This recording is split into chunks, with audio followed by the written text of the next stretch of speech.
Bing, bang, boom. Just got that TV in there. Beautiful. All right, cool. Austin's the only one that I know. Dylan, what's everybody's setter or skill level in here, like experience? We got a 1. 1 month? No. 1 year? Now it is, yeah. 1 year. 3 weeks. 3 weeks. How about the same, about a month? A month? Yeah. 4 months. 4 months? 8. 8. 2. Okay, so there's a lot of beginners in here. Yeah. All right, so so I've been in solar for 2 years. The first 7 months I made absolutely $0, like, well, not 1 penny. It wasn't until 7 months in when I started cashing out money. In the last 10 months since the year started, I've cashed out $250,000. So what I do does work. I'm making money. I'm going to show you guys some tips and tricks, not just a random door pitch. It's going to be like actual psychology. So take out your notebooks, pens, notes app, anything, and let's note everything down. So first things first, I know this is stupid. First step, belief and conviction. For you to actually sit there and pitch somebody on a product that costs, $50,000 to $100,000, 25-year contract, you should probably have some belief and conviction behind it. So let's go around the room and read these up. East, you started off. Read the first one. They're in an absolute ditch with the utility company. I'm here to help and serve this family. Mike, read the second one. This makes too much sense. We're assisting them make a decision that will positively impact life for decades to come. This makes too much sense. We're assisting them to make a decision that will positively impact their life for decades to come. You gotta say it with conviction, man. My bad. What's your name? Brian? Brian. Yeah. Brian, number 3. I'm going to help take this homeowner on a trip to financial freedom. Dylan, number 4. No one else in this industry can make more sense than I can. No one else in this industry can make this make more sense than I can. Darrow, number 5. Obviously something was holding them back from making the decision in the past.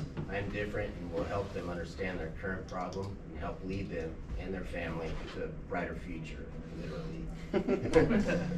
All right. Excuse me. Oh, what's up? Good morning. Good morning. What's happening? What's happening? So there's a lot of beginners in the room. So when I started out, I had a lot of misconceptions about solar. So it's not a big deal when we're pitching solar or selling solar. All we're doing is switching how the power gets into the home. Just like the power lines were set up, we're setting up solar for the home. It's not high ticket because the client's already paying for it. They're overpaying to rent the same exact amount of power until they die. It doesn't make sense to keep paying more rate hikes for the same exact energy. Solar actually has an end game, savings, predictability. We're not selling solar, we're selling energy security, right? And then another thing to keep in mind, like as a setter, as a closer, this is gonna happen with or without us, with or without the homeowner. So we have to take advantage of the largest wealth transfer in history. Now, to take a deeper dive into belief and conviction, there's 3 dimensions of belief. You have perception, which is the mental representation of reality one forms through their senses and experiences. Opinion, which is a belief, desire, or wish that may not be clearly taught in writing or scripture. And then you have conviction. This is the degree of certainty in a belief. It cannot exist on a continuum. All right? So me, Alice, and East were talking about this last night. There's like 3 layers to conviction. There's number 1, the first conviction. How much confidence do you have in yourself? 1 out of 10. Or out of 10? 8. 8. That's how much conviction you have in yourself as a sales rep? As a sales rep? Yeah. As a person? 6. 6? As a person, 8. 8? Okay. Dylan? 9.5. 9.5. Ellis? If we're adjusting for time, at 10. 10. Cool. So there's number 1, what are you actually out there to achieve? Number 2, do you believe you can actually solve the customer's problem? Number 3, what company and what product are you selling, right? So those are the 3 levels. If you take a deeper dive, these are the characteristics of conviction. So everybody has their own frame, everybody has their own conviction.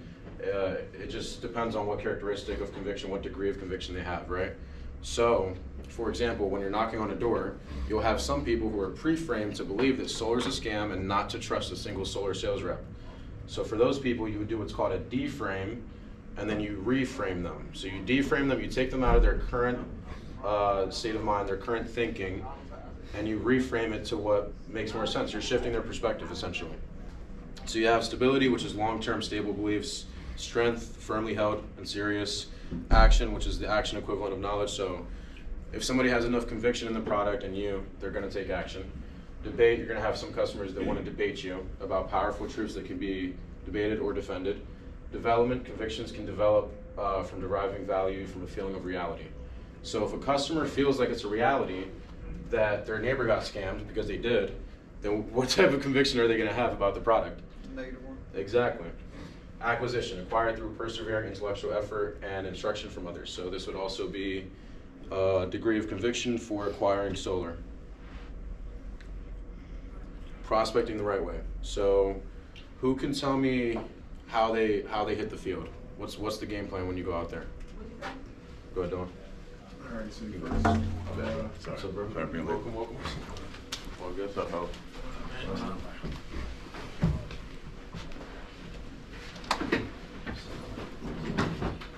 oh yeah, so first I like to start with, what do I do when I get to the field?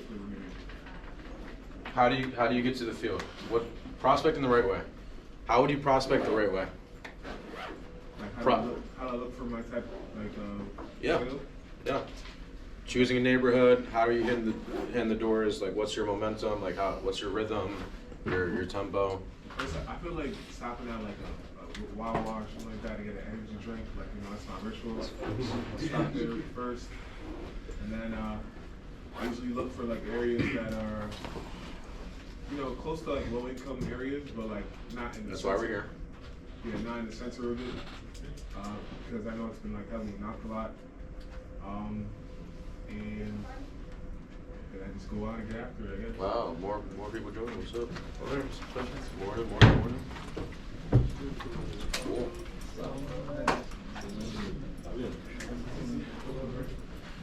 So with prospecting the right way, it says it right here, input is better than output.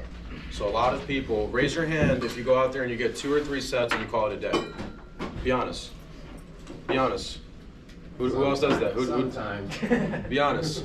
Okay.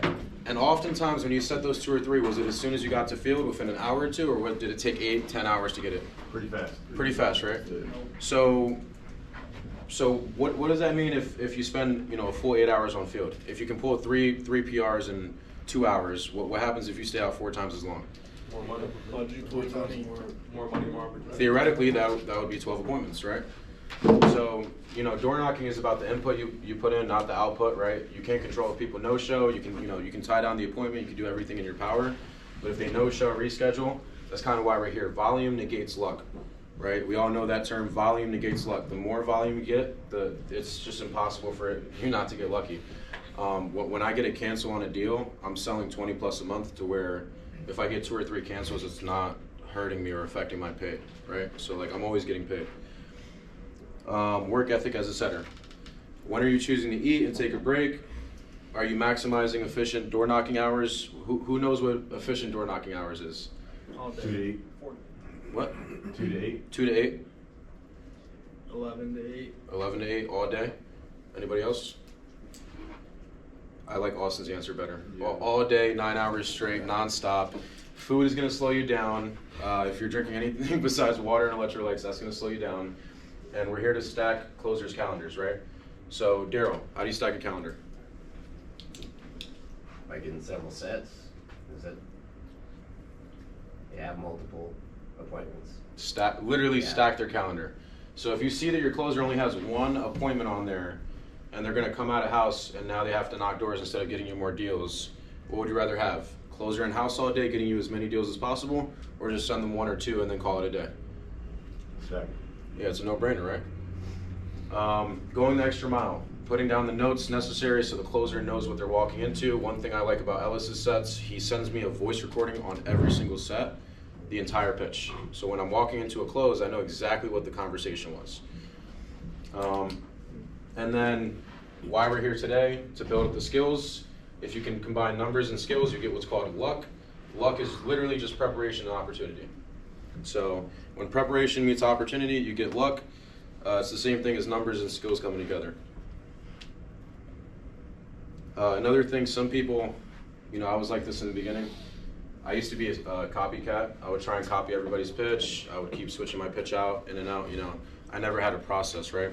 So stop being a copycat, be human, have conversations with people. Now we're gonna go around the room and read these real quick, and then we're gonna get into the nitty and gritty. So this is, when you guys get an objection on the door, these are, you know, you get some common objections. Not interested, my roof, I don't like the way they look, insurance, whatever BS objection it is. The reason I call it a BS objection is because it's not real. It's their perspective, it's their belief. If you can deframe them and reframe them, it's no longer their belief, and you can actually sell that prospect. So Austin, start off with number 1. Solar panels protect the roof and extend its lifetime. Matt, number 2. Solar increases home value. East, number 3. Solar transfers to the next HO easily, no different than their current utility provider. Dylan, number 4. Switching to solar can transform the trajectory of families' financial income. Michael, number 5. Solar is more affordable option for HOs rather than overpaying for power from outdated power lines. Number 6. Gil. Agreements associated with solar help protect the homeowner, whereas their current utility provider no guarantees. Provides no guarantees or protection. So these root from different objections we hear all the time. We know what it is on our end when we're selling solar. We know what the product is. We know what the service is. Morning, Tom. Sorry to jump in. How's it going? Sorry, please. We're doing a training on max rate 2.9 people. Full max rate. What's that? I'm sorry. Say again. Great way to start. All right, so this was a case study. So this was actually a few months ago. I just had this saved. I closed the 5.26 same day. Take care, Tom. So the story behind this one, this was a Moldovan family. They're basically Russian. Yeah, stone cold. The lady, so the wife told me yes the first time. I ran her through my pitch. She wanted it. She told me come back at a certain time. I had to come back freaking like 3, 4, 5 times, and I had to like reconvince them to sit, and then I same dayed them. They were only paying $100 on average, so I was saving them like $20 a month.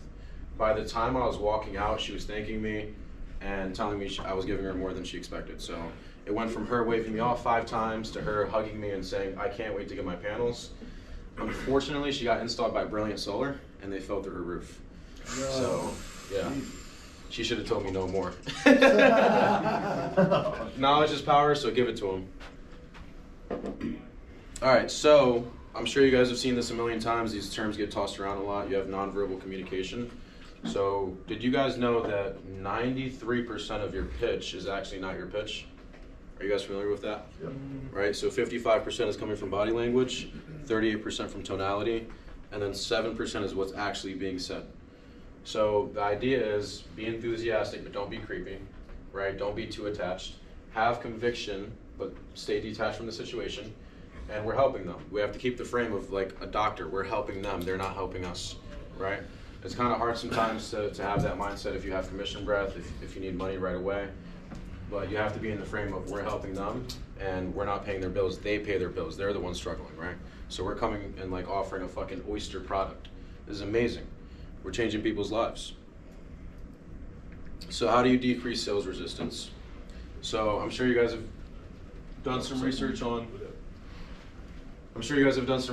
what words to use and what words not to use. So some words that are overused in the industry, you have appointment, contract, qualify, and then there's people building fake urgency. What's an example of fake urgency, Austin? You won't be able to get it later on. Yeah, but there's no like logic, no reasoning behind it, so how could that be urgency? It's Right. like, it's super fake urgency, right? So these are some words that I use instead of the bad words. So instead of using qualify, I say eligible or makes sense for the home. Instead of saying appointment, I say pop by, drop off. Instead of saying contract, contract, when I was being raised, my mom told me it came from the devil. So you can only imagine what other people think of like the word contract, right?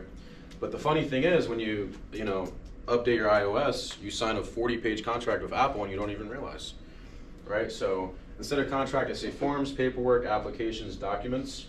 And instead of building fake urgency, I always put a logical reason behind it. So for PSE&G, Gail, can you read that one? I don't have my conflicts where I can't. Dylan, can you read that? Example 1, PSE&G. 2 power plants were shut down recently. They're planning on shutting down another one by the end of 2025. As it stands, we're pulling 50% of our electricity from out of the state, which is why we've been noticing all the rate increases. We're making the switch from coal to natural gas, and then on top of that, there's the renewable energy mandates. Bam, 2 logical reasons associated with their problem and their real and that build real urgency. Yeah, so 2 power plants just got shut down about 10 minutes away. That was in the last like 3 years or so. They're planning on shutting down another one next year. And so right now, currently, PSE&G and ACE, Jersey in general, is pulling 50% of its total power from Pennsylvania. So the power over here is a lot more expensive than the power you'd get over the bridge.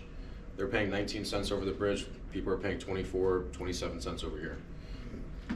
Example number 2. So this is with Atlantic City Electric. East, you want to read this one?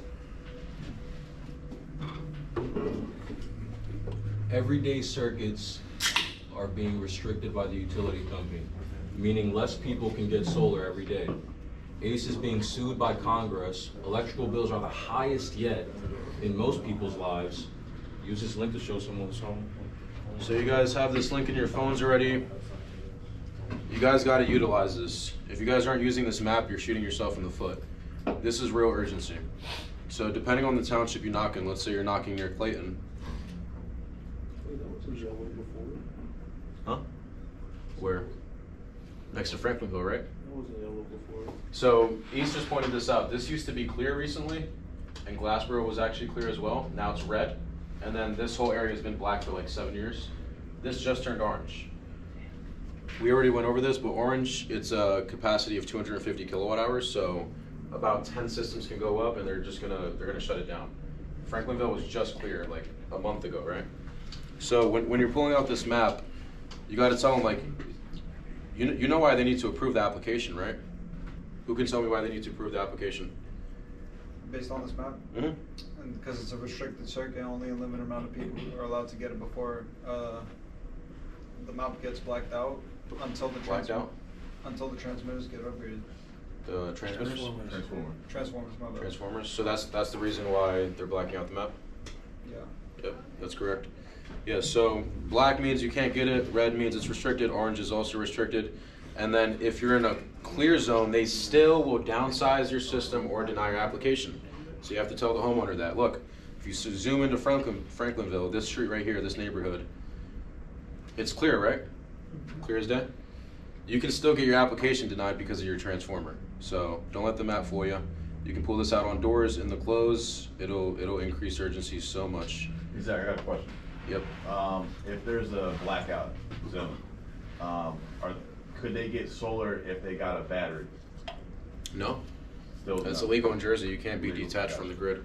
Gotcha. Yeah. So the way I build urgency, well, recently at least, Bridgeton, ever since we got PosiGen, Bridgeton, we have been pounding. Bridgeton used to be clear. This whole thing used to be clear. All of it. Now it's orange.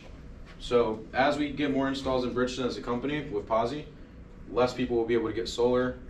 Rates are going to keep going up. Didn't they change Clayton and Glassboro from red or from black to red recently? Yeah. I remember Clayton being blacked out. Yeah. It was blacked out. They opened up that one grid. They opened up Mullica Hill as well. So how are you using that on the door pitch? It'd be like only select few families can actually go solar. No, I'm like, look, there's a reason why we're in this area. Most areas can't get solar in Jersey. So the reason we're in the area, obviously we're on a restricted circuit. We're trying to get applications in before they close down the grid. Pretty simple. Okay. I got another question for you, bro. Yep. In a blackout zone, Yep. off your experience, typically how long do you see before that area does get upgraded and the grid opens back up? Decades. Decades. Yeah, Swedesboro, was it Swedesboro or Mullica Hill? No, Sicklerville. Sicklerville, right here. Where is it? Sicklerville's like up here. Yeah, Mullica Hill, Sicklerville, this area. You see how half of it is black? Yeah. The other half that's red, that just opened up recently. Okay. Yeah, so that's been black for like 7-8 years. Yeah. And then they just made it red. Which means once a few more systems go up, it's black again. Good. I lost 3 deals in Pennsville because October 1st, half of Pennsville got blacked out, including my own house. Yep. So. See that? So this actually used to be red before when I was knocking there as well. Now the surrounding areas are black. A bunch of these people, I know there's a bunch of people waiting on their applications, so yeah, once their installs go up, Pennsville might be, fucked. All right, human psychology. We all know this one. Humans buy emotionally, then they back it up with logic. So how can we trigger their emotions and include less logic? We have to get the prospect to tap into their emotional side of their problems they're facing so we can connect them to the logical solution, which is solar. So motion creates emotion. First step to door pitching, you want to create a two-way dialogue, right? A two-way conversation. You want to let them, get them to let their guard down, right? So you guys, I'm sure you guys watch Jeremy Minor, most of you. You guys follow his content. ABD, always be disarming. So not ABC, don't always be closing, because if you're always trying to close, you're going to lose a bunch of deals. So you always want to let their guard down. When you let their guard down on the door, it actually buys you the next 5-10 seconds to keep pitching to that way set the appointment and close the deal. Right, so different ways I can create emotion with motion, get them out of the house. So how do you get them out of the house? Speak a little bit lower, right? Be a little bit more timid. Be confident, but timid, right? So one of our top sales guys, you could attest, Dylan, you've met him, Ellis, you've met him, Ben Grossman, he sold 55 deals in August. 52 actually are going to install. So he's only gotten 3 cancels out of 55. He does not make eye contact 90% of the time. Wow. Right? He's not making eye contact. Do you guys know why he doesn't make eye contact psychologically? It's not intimidating. Oh, That's number one, he's not intimidating. it's like they're seeking more approval. They're seeking more approval from him, yes, correct. Anybody else? Makes them confused. Makes them confused, yep, that's a good one. Homeowners can't they can't process the fact that they're rejecting you because you're not even looking at their face. That's the biggest one. So when a person's ready to reject you, they're looking at you in the face, waiting for you to see them reject you. You know that, right?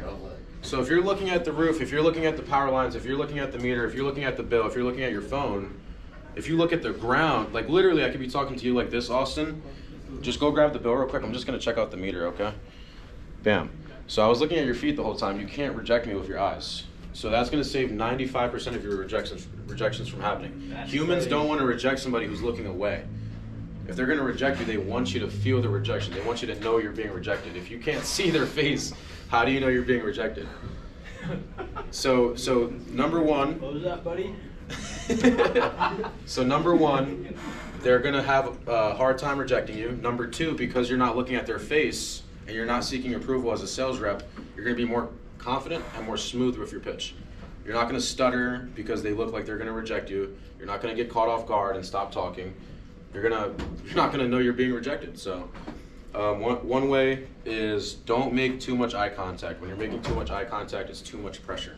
Some people get intimidated by eye contact, right? So you want to get them out the house, get them to look at the meter, roof with you, use hand movements. So when I'm using hand movements, there's a lot of different hand movements I use. Has anybody from the meter team stopped by in like the last 3 weeks? Gotcha. They should have left a red slip in the mail. They might have left it under like the dorm. It looked like it was like a red notice. Did they leave it in the mailbox? No? Oh, it must have blew away. Gotcha. Did you get the email? Right, so we're gonna come back, we're gonna tell you where the panels are going. Then we're gonna have a report that shows you what you're paying now, what you would be paying with solar. By the way, instead of purchasing the power from these power lines at a higher rate, we actually come in, the state covers the upfront cost to put the panels up, and now you're paying a lower fixed cost every month. All right, so another thing is while you're using hand movements, move your feet. You want to have attitude, conviction, belief. Another big thing I just learned. Does anybody know the ratio of left-handed people versus right-handed people in America? 66 and 33? Somebody said 90? 90, right? 90 are right-handed. Yeah, I'm left-handed, so I'm one of the 10%. So, studies show if you stand on somebody's least dominant side, right? If you stand on their least dominant side, you're going to control the frame better, right? So, if most people are right-handed and they're at the door looking at you, you want to stand on their least dominant hand, which 90% of people is going to be their left side. So if they're left-handed, or if they're right-handed, you want to stand on this side. The door is right here, and you're facing their right side.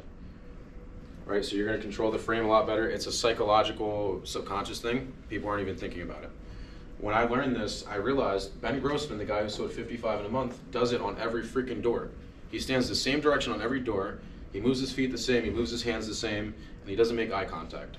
Right, so I'm just taking everything I learned from Jeremy Miner and Ben and just throwing it in here. Now, the door pitch, it's not a pitch, it's just a simple conversation. You wanna take the conversation, get them to let their guard down, open up to us kind of like an onion, peel back the layers, give you more information. We're in an information era, right? The more information you have, the better you can sell the person. So this makes the closer, as a setter, this makes the closer's job a lot easier. When you get all the information you need, that way they're not walking in blindly.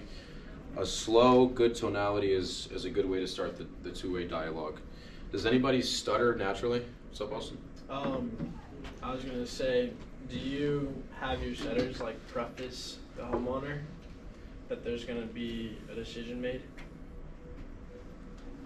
No. Okay. No, I'm gonna go over my pitch. My personal pitch, I kind of tried to edit it for setters. But yeah, I'll go over like what my tie down is. Okay. So yeah, slow, good tonality, less eye contact, and then stuttering. Who utilizes stuttering to their advantage?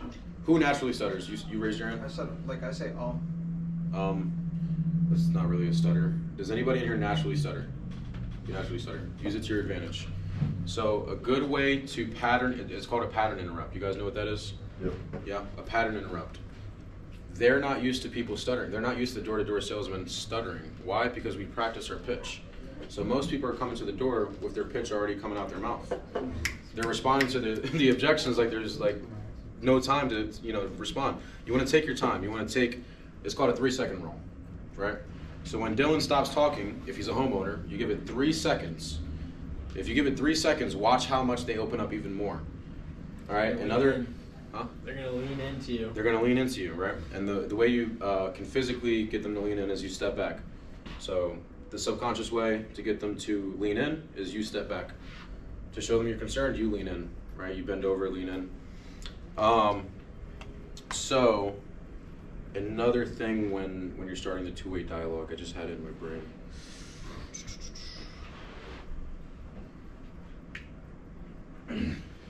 Oh yeah, the 3-second rule. Yeah, so on top of using the 3-second rule to your advantage to get them to open up more, another good way to get them to open up and give you more information is called a probing question. Does anybody know what a probing question is? You know what a probing question is, right? So give me a random solar objection, and then I'm going to show... I don't want holes on my roof. Holes on your roof? How do you mean? Yeah, I don't want holes on my roof. I don't want them to drill a bunch of holes in my roof. I just got my roof replaced. Drill holes? When you get the roof replaced? I got it replaced like 7 years ago, man. 7 years. So let's take this a step back, right? Let's go back a page. 7 years ago, you had the roof go up, right? Yeah. Cool. So when they came out and put up the roof, how did they install it? Well, I mean, I guess they drilled holes through my roof.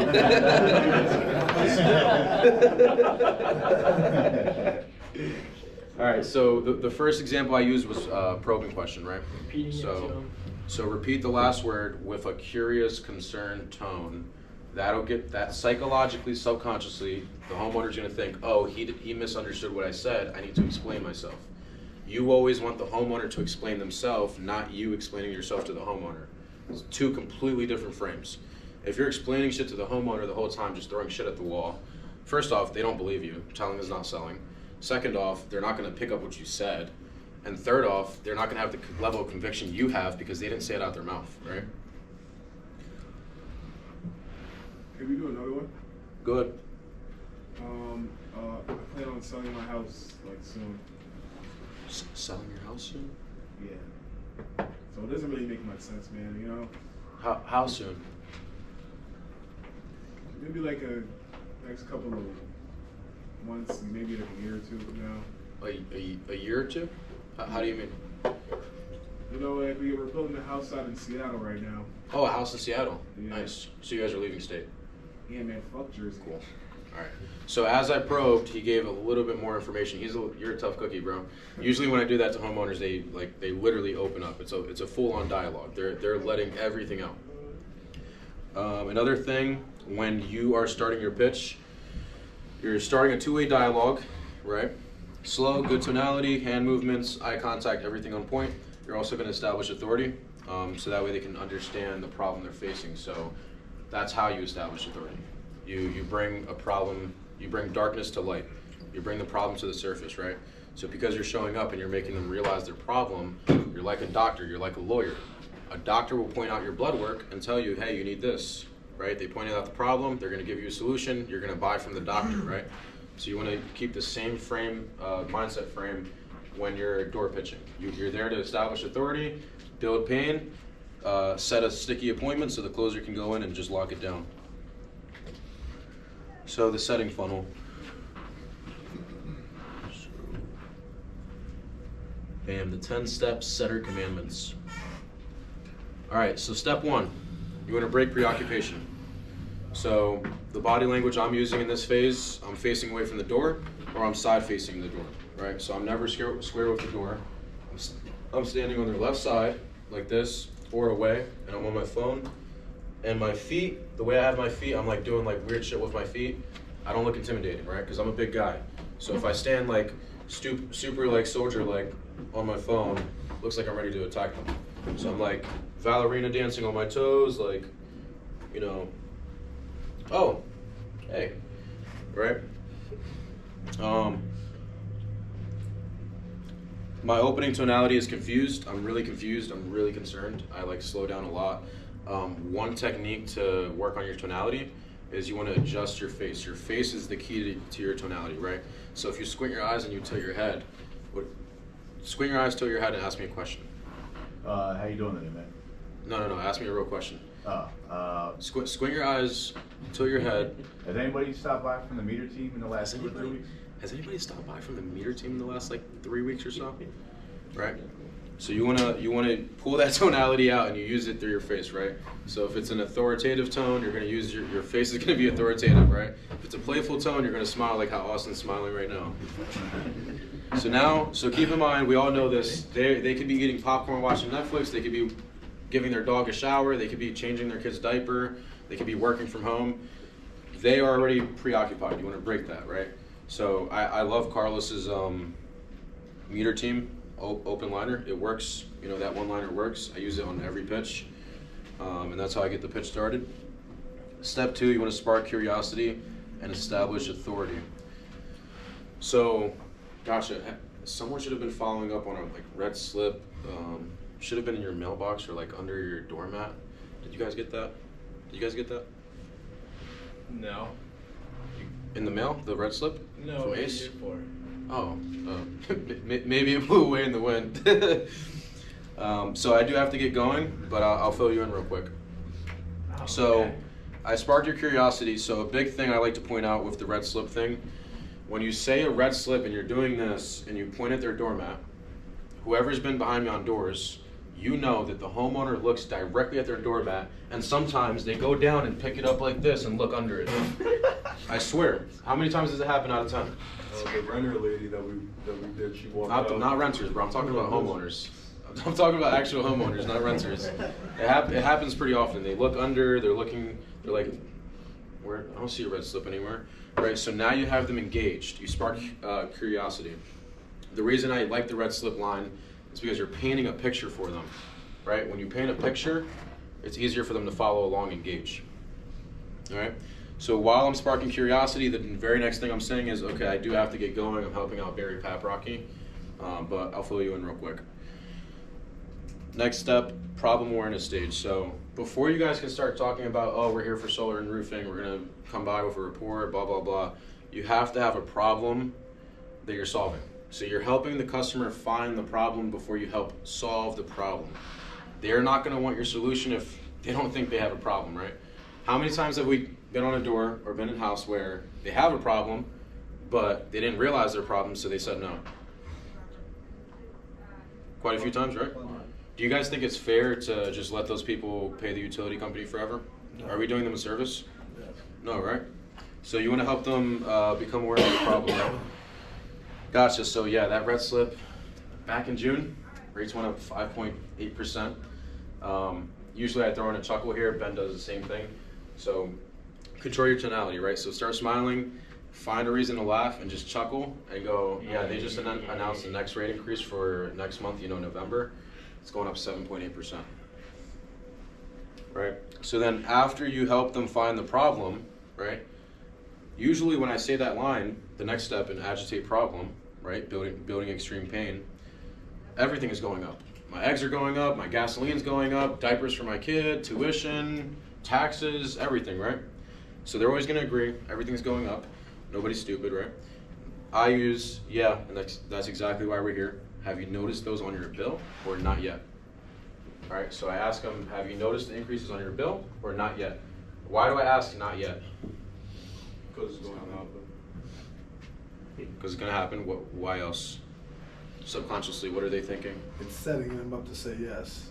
It's setting them up to say yes, but when they say yes, so they're gonna either say yes or not yet. What are they saying when they say not yet? They're, Yes, they're, bills are going they're up. understanding the fact that They're their bills they're are going up. anticipating it, right? So usually I'm gonna get a yes for most of my doors I knock. Then I'm gonna hit them with either a takeaway or presenting the solution. It depends on the homeowner, right? If they're a little bit tougher, you wanna start with a takeaway before you even present the solution. Or sometimes you just present the solution and then end it with a takeaway. All right, so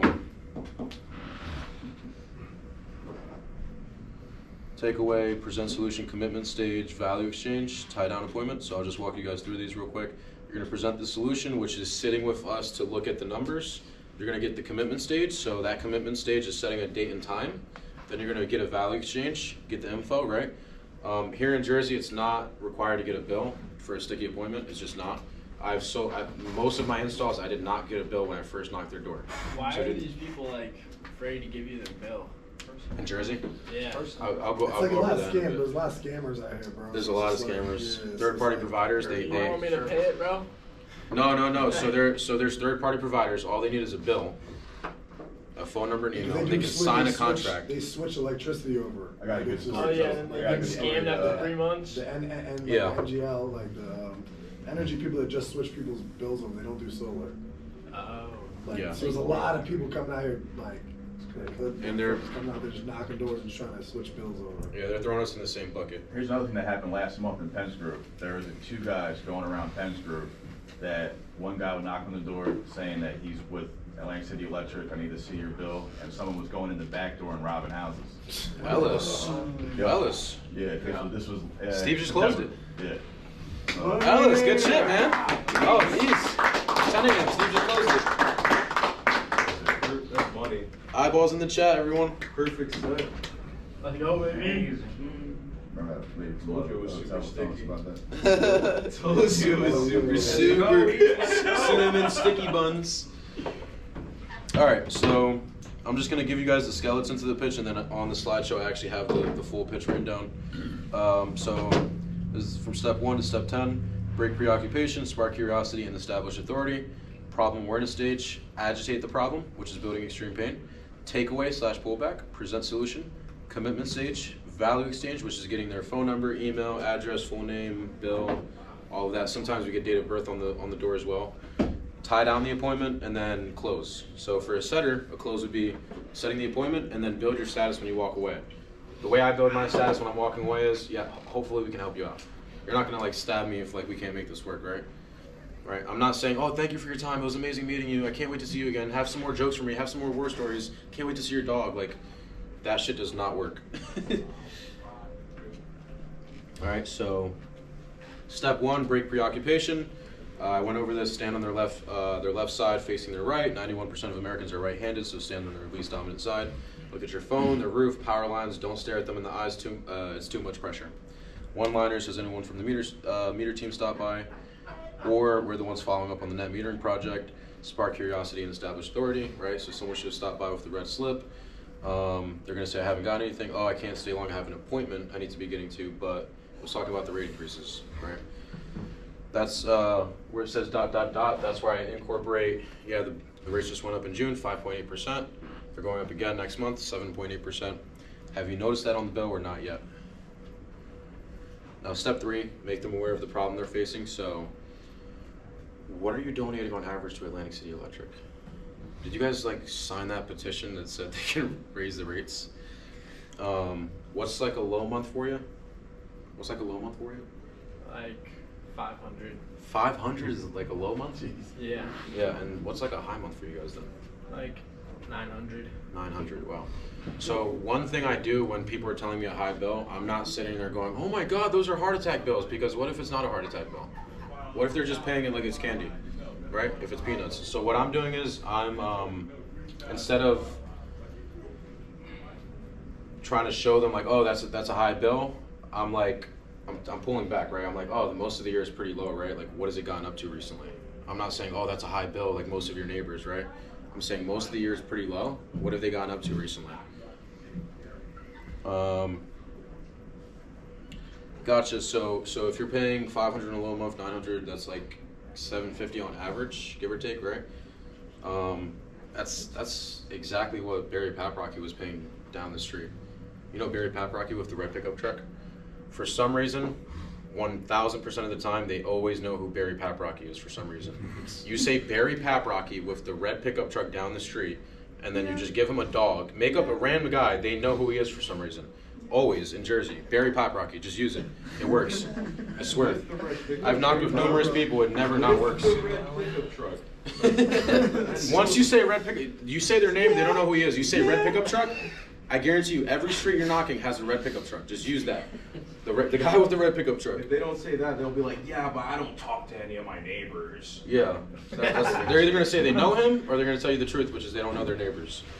Back. All right, and then now, I made them aware of the problem. I should probably ask, have you guys tried to like lower that bill in the past? All right, so you're transitioning into agitation. Do you take care of the bills? Are you in charge of that? Try to peel back one more layer of the onion, really build the pain, and read the person's body language, their facial expressions, tonality, so you can just play on their personality, right? So we all have our own tonality, facial expressions, body language. The same way we're communicating with all of those things, you're gonna read that off the homeowner. It's communication. In my pitch, I'm building whatever they say, it's super fucking high.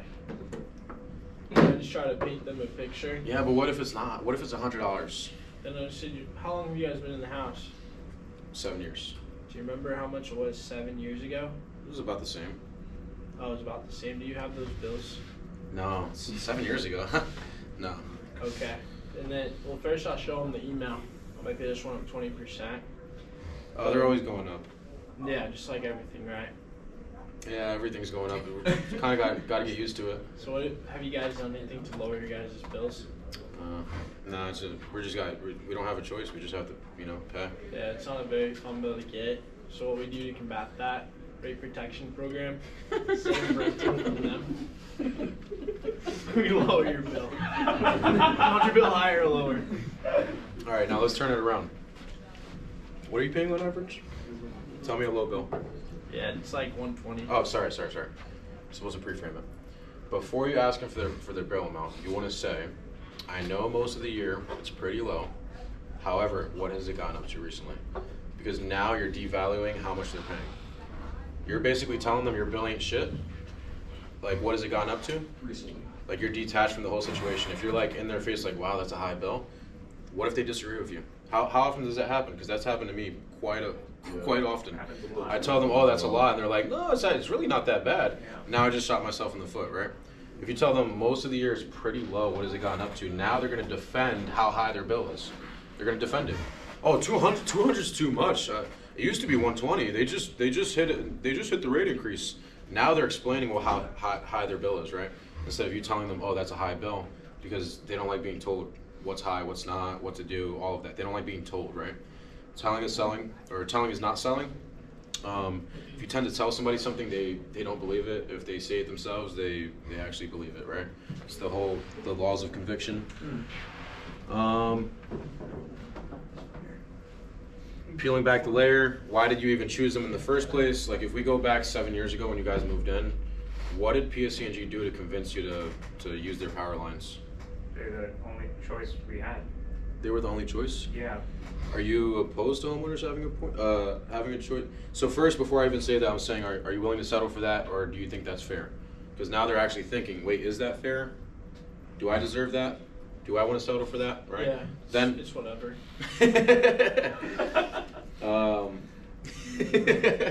Are you willing to settle for that? That's whatever. Yeah, are you willing to settle for that? Do you think that's fair? Obviously, tonality plays a huge role in these lines. If you don't use the right tonality, if you're just like, do you think that's fair? Are you willing to settle for that? No. Are you opposed to homeowners having a choice? No. Exactly. Yeah, You so opposed to tonality. having a lower bill, sir? All right, step 5, transitioning to the solution. So as a setter, the solution is sitting down and looking at the report. If you don't have 15 minutes to sit down with our closer, with our engineer, you don't have time to solve your problem. We just demonstrated how to build that pain, right? So now their pain's at a point where you present the solution and they're gonna eat it up 90% of the time. There is no, now you can actually assumptive set. You can actually assume the set. There is no guessing, you know what level of pain they're in. If you're in the agitating problem phase, right here, step 4, if you're still here and they're giving you a hard time, I just walk away. I'm like, all right, have a good day, walk away. So transitioning to the solution, so identity frame. So everybody has an identity frame. This is, it's a frame in which it's like a bucket you put yourself in, right? So all of us in here, we're salespeople, we're door knockers, right? That's our ID frame. So for homeowners, they have different ID frames, right? So some of them believe solar's a scam. They don't trust any door knocker that knocks on their door. They don't do business with solicitors, blah, blah, blah. Then you have some where they're like, man, I really want to do it, but I didn't qualify. There's different, there's different frames. So you want to give them an identity, right? So glad I'm speaking to you. You'd be surprised how many people are too stupid to understand the difference between the two, right? So this is when you're bringing up solar, right? Solution, the upfront costs for solar is covered. We're just reducing your current electric bill. That bill stays the same and actually has an end date, right? So I'm not sure if you speak with your neighbors or kind of know what's going on, but here it's actually easier if I show you. You pull out Knockbase, any door knocking app, rep card, whatever. You show them the surrounding area.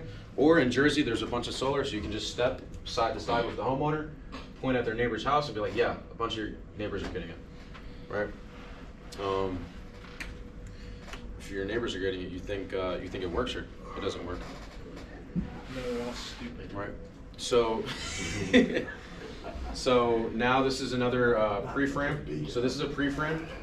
You're going to deframe them from their current idea. So their current idea is it costs money to go solar. You're going to get a roof leak. You guys lie when you knock on our door.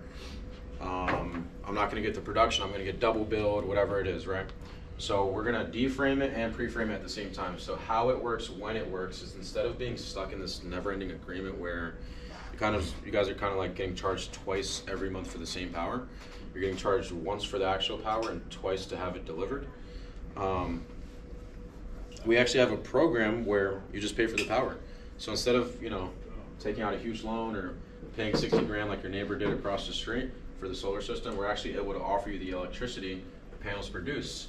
That electricity costs far less than if you were to buy it from these power lines right here. Right, so just the same way you guys moved in and the power lines were already set up, did you guys pay for the power lines outside your house? No? It's the same concept with solar, right? The state's gonna cover the upfront cost to put the solar up and you're gonna have a reduced rate for your power. It's just like Ace knocking on your door and offering you panels as well. Step 6, take away or pull back. So now we're getting a little bit ahead of ourselves because some families we can't even help. I should probably ask, how old's your roof? So now you're on step 7, commitment stage. You're gonna confirm a date, time, and you're gonna ask a commitment question. So this is kind of like a tie down, but not like a real tie down. So 2 ones that I like to use, you won't stab me if the home doesn't qualify, right? Like you won't stab me if Atlantic City Electric says no. Usually people laugh, for the most part. They're laughing, they're like, what the hell did this kid just say? Like,